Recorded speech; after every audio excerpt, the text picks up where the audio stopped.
Hi friends, welcome back to our channel Guntur గుంటడు. So ఈరోజు మరోసారి కొత్త కంటెంట్తో మళ్ళీ మీ ముందుకు వచ్చేసానమాట. చూస్తున్నారు కదా, ఈ చుట్టూ పచ్చని పొలాలు అండ్ ఈ ఆటో జర్నీ మనకి ఎంత ఫీల్ వస్తుందన్నమాట. సో ఒక విలేజ్ లుక్ అనేది మనకి కనపడుతుంది మన రోడ్ సైడ్ అటు ఇటు ఈ యొక్క పొలాలు చూస్తుంటే అనమాట. సో ఇంకెందుకు ఆలస్యం చేయకుండా మనం వీడియో కంటెంట్లోకి వెళ్ళిపోదాం. అలానే ఫస్ట్ టైం నా ఛానల్ చూస్తున్నట్లయితే ఖచ్చితంగా లైక్ చేయండి, షేర్ చేయండి, కామెంట్ చేయండి. అలానే ఇంకొక విషయం ఏంటంటే, మన ఛానల్కి వాచ్ అవర్స్ ఇంపార్టెంట్ బిగులు, కన్ఫామ్గా వాచ్ అవర్స్ కూడా పెంచండి. మీ యొక్క సపోర్ట్తో మరిన్ని కొత్త కొత్త వీడియోస్ తీస్తానని మీకు ఖచ్చితంగా మాటిస్తున్నాను. ఇంకా ఆలస్యం చేయకుండా మనము కంటెంట్లోకి వెళ్ళిపోదాం. ఈ టెంపుల్ చూశారు కదా, సో ఈ టెంపుల్ ఏంటి అనేది మీకు క్లుప్తంగా సుత్తు లేకుండా ఈ యొక్క వీడియోలో మీకు ఎక్స్ప్లోర్ చేస్తానని మాటిస్తున్నాను.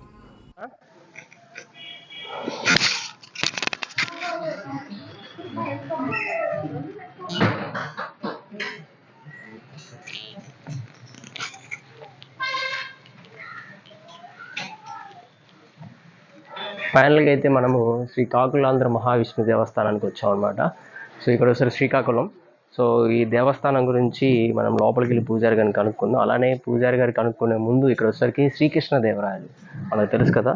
మన శ్రీకృష్ణదేవరాయలు, ఇక్కడ శ్రీకృష్ణదేవరాయల విగ్రహం కూడా మనకి చాలా చక్కగా చెక్కారు. శ్రీకృష్ణదేవరాయలు క్రీస్తకం 1487 1530 సంవత్సరాలు రాజపాలన చేశారు మనకు. సో ఆముక్తమానందం మనకి ఇక్కడ పట్టుకునే వస్తే ఇంకొక కవి ఉన్నారనమాట.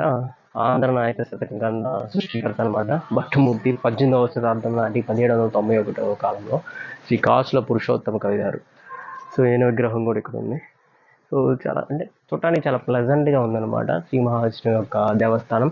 అలానే ఈ దేవస్థానంలో చాలా చారిత్రాత్మక విషయాలు కూడా ఉన్నాయన్నమాట. అంటే స్వామివారు చాలా స్పెషల్ అని చెప్పారు. మన లోపలికి వెళ్ళి దేవుణ్ణి దర్శించుకొని అక్కడ కుదిరితే పంతులు గారి మాటల్లో కూడా మనము ఆ యొక్క భావాన్ని మనం తెలియజేద్దాం అనుకుంటున్నాను. చూద్దాం దేవుడి యొక్క దర్శనం.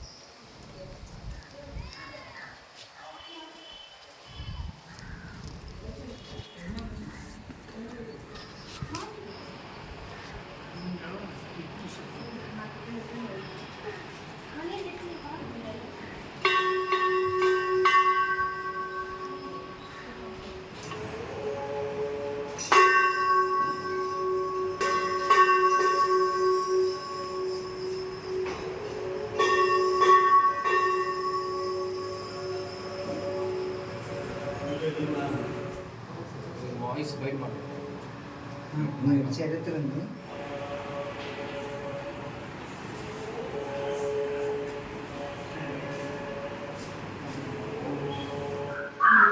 క్లోజ్ 12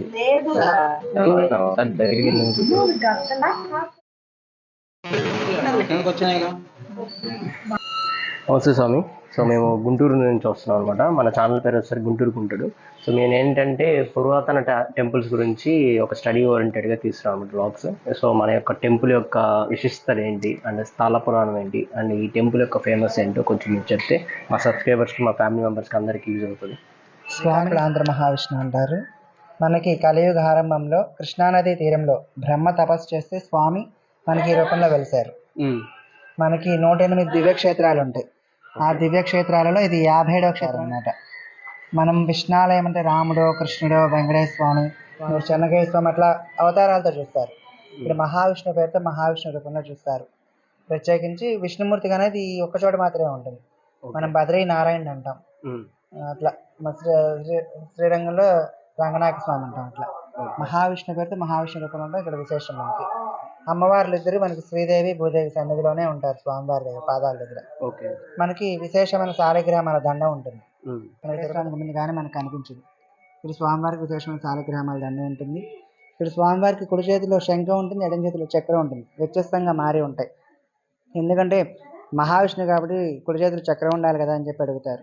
మహాభారత యుద్ధం తర్వాత మనకి ఇంకా అసుర సంహారం లేదు, శాంతి చిహ్నంగా శంఖాన్ని ధరించడం జరిగింది స్వామివారి ఇక్కడ.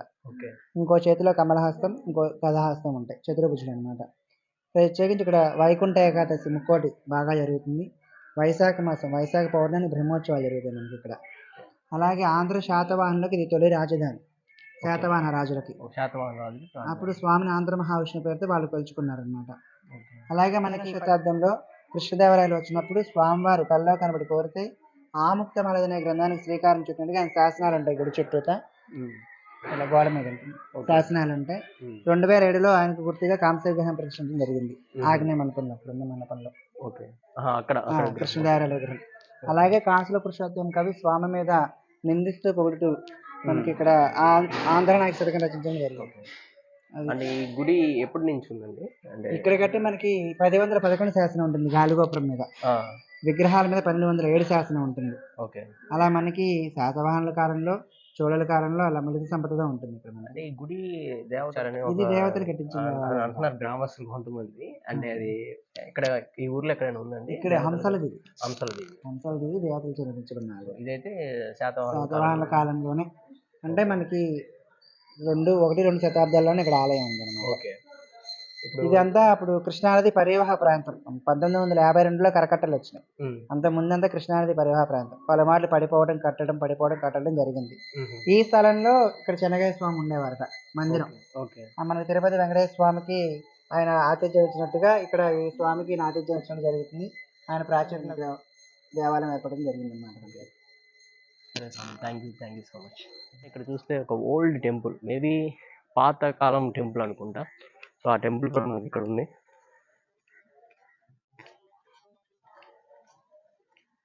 అలానే పురాతన విగ్రహాలు కూడా ఇక్కడ ప్రజెంట్ ఉన్నాయి అన్నమాట.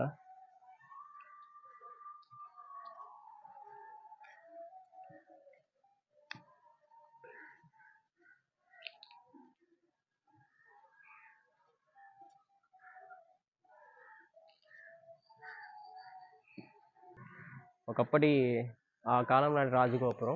సో చెక్ అయితే చెదరలేదు, అలానే ఉంది. బట్ కాకపోతే బాగా భూమి లోపలికి కుంగిపోయి ఉంది. అంటే ఇదేంటంటే కరకట్ట ఓరియంటెడ్ కృష్ణానది యొక్క ప్రవాహం సైడ్ అనమాట. ఇక్కడ ఆల్రెడీ బిల్డ్ చేస్తూ ఉన్నప్పుడు కొన్నిసార్లు పడిపోవటం అలా జరిగిందని విన్నాను. చరిత్ర చూస్తున్నారు కదా, శిథిలమైపోయిన కొన్ని శిలలు. సో ఇవన్నీ మనకి ఇక్కడ చూడటం అనేది జరుగుతుంది.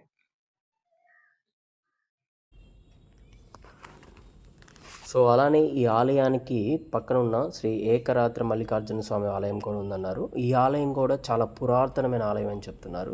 మనం ఒకసారి వెళ్ళి దేవుని దర్శించుకొని ఈ యొక్క ఆలయ చరిత్ర కూడా దీంట్లో ఎక్స్ప్లోర్ చేస్తానన్నమాట.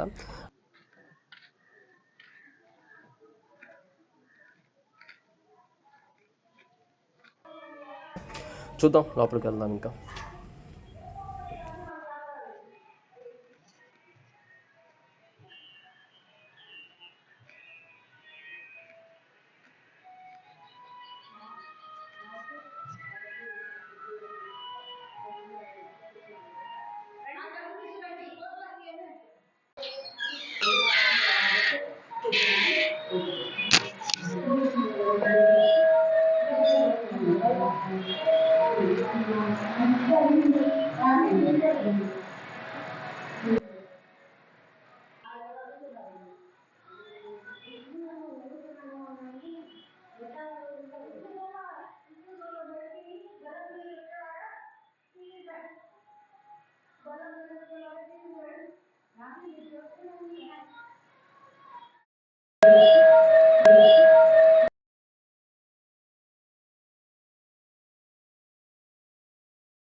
సో ఈ యొక్క టెంపుల్ కూడా ఏంటంటే కాకతీయ రాజులతో నిర్మించబడింది అనమాట. ఇది వచ్చేసరికి టెంపుల్ వచ్చేసరికి ఇక్కడ ఫేమస్ ఏంటంటే శ్రీచక్రం అనేది మన బాల త్రిపుర సుందరి దేవత గారి యొక్క కాల దగ్గర మన శ్రీచక్రం అనేది కనపడుతుంది అనమాట. మనం దర్శించుకోవచ్చు. అలానే ఇక్కడ ఒక రాత్రి నిద్రిస్తే మన సకల పాపాలను కూడా తొలగిస్తాయని చెప్పేసి ఈ యొక్క స్థల పురాణంలో మనకి చెప్తుంది.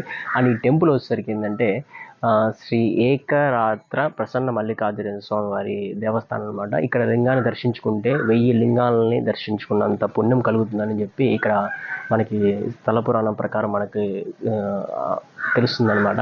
సో అలానే ఈ యొక్క టెంపుల్ వచ్చేసరికి ఏంటంటే స్వామివారి గురించి, అంటే ఆ కాలంలో శ్రీ తీర్థ స్వాముల వారు ముఖమండపంలో అంటే కల్లో అతనికి దర్శనం ఇచ్చారనమాట అని ఇక్కడ మన స్థల పురాణం ప్రకారం చెప్తున్నారు. అలానే ఇక్కడ ఏంటంటే శ్రీచక్రం ఇక్కడ అమ్మవారి యొక్క పాదాల దగ్గర ఉంటుంది. అది ఈ యొక్క టెంపుల్ యొక్క మెయిన్ ప్రాముఖ్యత.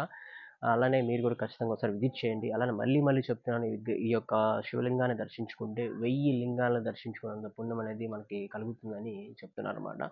ఈ యొక్క ఊరు వచ్చేసరికి ఈ శ్రీకాకుళం సంబంధించి మనకి కృష్ణా జిల్లా సైడే ఉంటుంది. మన కరకట్ట ఉంది కదా, విజయవాడ కరకట్టకి కొంచెం నియర్ బై ఇక్కడ నుంచి 1 అవర్ డిస్టెన్స్ అనమాట. సో ఇందాక మనము లాస్ట్ వీడియో మనము శ్రీ మహావిష్ణువు యొక్క టెంపుల్ చూసాం. అలానే ఈ వీడియో ఆ టెంపుల్కి పక్క సైడే మనకి శ్రీ ప్రసన్న శ్రీ శ్రీ ఏకరాత్ర ప్రసన్న మల్లికార్జున స్వామి గారి విగ్రహం అనేది మనకి దర్శనం. సో ఫైనల్గా అయితే పంతులు గారి మాటల్లో మనము చాలా విషయాలు తెలుసుకున్నాం అనమాట. సో ఈ యొక్క టెంపుల్ కూడా ఏంటంటే హిస్టారికల్ టెంపుల్గా మనము భావించవచ్చు. సో ఎంతో పురాతన కాలం నాటి టెంపుల్ అనమాట. 2వ శతాబ్దం నాటిది అని చెప్పారు. అలానే శ్రీకృష్ణదేవరాయలు గారు అని చెప్పాను, అలానే కవి గారి గురించి చెప్పాను. సో వీళ్ళందరి గురించి కూడా పంతులు గారు క్లుప్తంగా చాలా బాగా వివరించారు. అలానే శ్రీ మహావిష్ణువు యొక్క విగ్రహం కూడా చాలా అంటే చాలా బాగా దర్శనమైంది అనమాట. సో మరిన్ని కంటెంట్స్ అనేవి ఇలా కొత్త కంటెంట్స్ అనేవి ఖచ్చితంగా మనం చేద్దాం అని మీరు అనుకోవచ్చు. ఏంటి కంటెంట్స్ మొత్తం మళ్ళీ టెంపుల్ వైపు మళ్ళీంది అనుకోవచ్చు. మనం మార్చట్లేదు, ఎటు మారట్లేదు, డెస్టినీ ఎటు తీసుకెళ్తాడు వెళ్తున్నాం అనమాట. 1 ఫైన్ డే ఖచ్చితంగా మనందరం సక్సెస్ అనేది సాధిస్తామని హోప్తోనే మనం ఇంకా వీడియోస్ అనేది ఇంకా ముందుకు వెళ్తున్నాం. మీ సపోర్ట్తో మరిన్ని వీడియోస్ మళ్ళీ ముందుకు తీసుకురావాలని, అలానే మన యొక్క సనాతన ధర్మాన్ని అండ్ పురాతన ఆలయాల్ని మనం సందర్శించి దాంట్లో ఉన్న మర్మాలని మూలాలని తెలుసుకోవడం అనేది నాకు చాలా హ్యాపీగా ఉంది. అలా నాతో పాటు మీరు కూడా ఖచ్చితంగా తెలుసుకుంటారని భావిస్తూ ఈ వీడియోస్ అనేది చేస్తున్నాను. ఇంతటితో ఈ వ్లాగ్ని కంప్లీట్ చేస్తున్నాను. సైనింగ్ ఆఫ్, మీ గుంటూరు అన్నట్టు మర్చిపోయాను, సబ్స్క్రైబ్ చేసుకోండి, లైక్ చేయండి. వాచ్ అవర్స్ గురించి చెప్పాను, మనకు అది ఇంకా కంప్లీట్ కాలేదు, కానీ అవుతుంది, హోప్ ఉంటుంది. మీరు అందరూ సపోర్ట్ ఇచ్చారు కాబట్టి. సైనింగ్ ఆఫ్, మీ గుంటూరు. బాయ్.